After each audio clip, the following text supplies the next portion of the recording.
Hello again, folks. Here we have a sports car, rather like an Ariel Atom. Now I will say this now, so bear with me, because I am was a biker. I keep calling it an Ariel Arrow, and this is the second video where I realised I kept calling it an Ariel Arrow. So if I do call it an Ariel Arrow, I apologise. It is something like an Ariel Atom. It's got the standard Meccano 3/6 volt motor running two AA pencil batteries, as we used to call them, giving it 3 volts.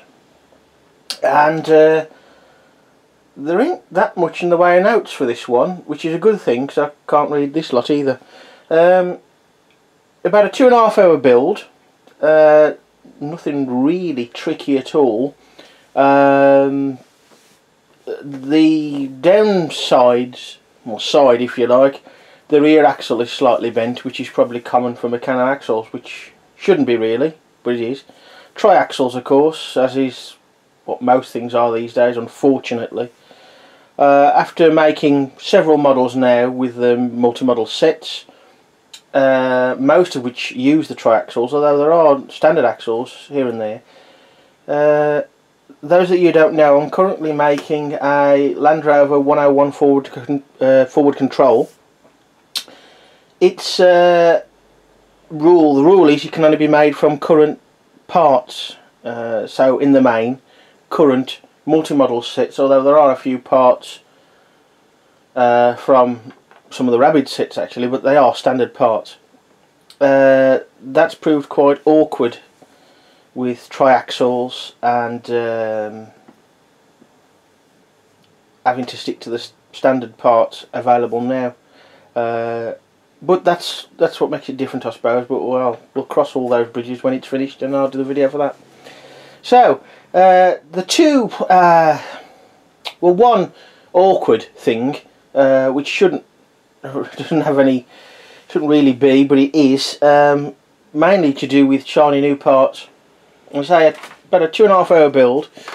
You see the seat in here, rubber seat, folds up. Underneath there's a bracket. It's an obtuse angle bracket, but it's a 1 inch by 1/2 inch one.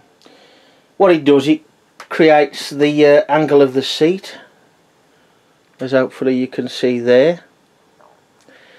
And as you tighten the bolt, the bracket moves round, so it's a bit skew-if and the seat's a bit floppy that side. So in the end what I did, put the bolt in, tighten it up, not fully tight, allowing the bracket to move. Move the bracket in the opposite direction away, so when you do actually tighten it up, the bracket moves in the right place. It's also, if you go too tight, easy to put the bolt straight through the seat, which is like a rubbery plastic.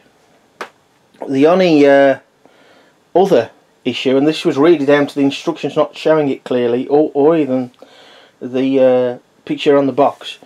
When you first put there's narrow strips back of there and one on the other side, and these covers for the engine, as it were, nothing lines up. It all sticks out at an angle slightly, but when you pull it in to fit these bolts through here, through the covers and then through an obtuse angle bracket, everything lines up perfectly.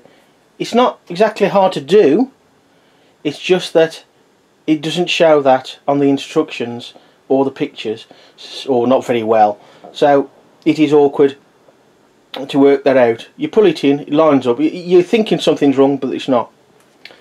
A smart little car, reasonably fast, it's only the 3 volts, 6 volts, it'll go like a rocket. There we have the battery holder, as you can see there, and the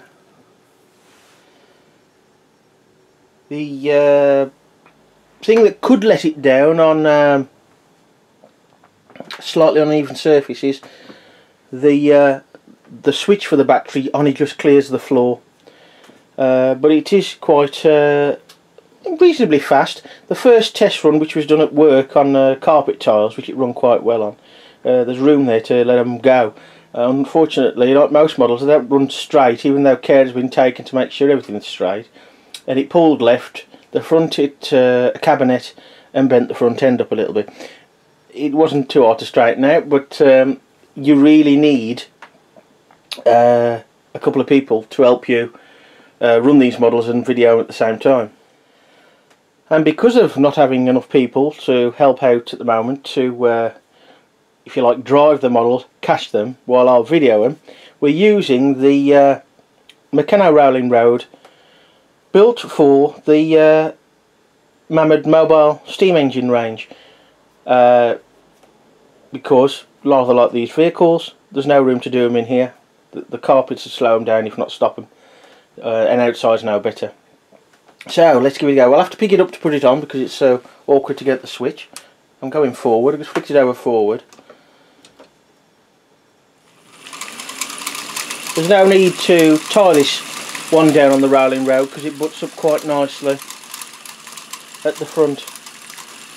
As you can see, it's slightly bouncy. This is due mainly because of the slight bend in the axle, and the wheels of the rollers are not perfect, being 1950s tin, and one is well, very lanky due to broken tabs now. Those will be changed shortly. As you can see, it goes fairly well. Probably pick up a little bit. Yeah, if I take a little bit of weight off, it goes pretty well indeed. But overall, a pretty rapid mover, and one of the only one of really the few models in the set that inspired me to make it. There's a few, or rather I should say there are few models, it seems to be just lately, in these multi-model sets that I'm inspired to make. So I generally make one that I like the best but don't find too, shall we say, exciting to make. This does seem more so for the older sets, and indeed I haven't finished making it yet, but there's a 20 model set model, the old 20 model set with the blue plastic parts and some blue plates, but more on those when we get to them. But I don't mind this car, it's quite a smart looking car. What I will do when I get some help, I will get outside at a spot I know, and hopefully it'll be smooth enough because it's a resurfaced car park, smooth enough to let them go, and we should be able to have a bit of fun with this and a few others. Bye for now.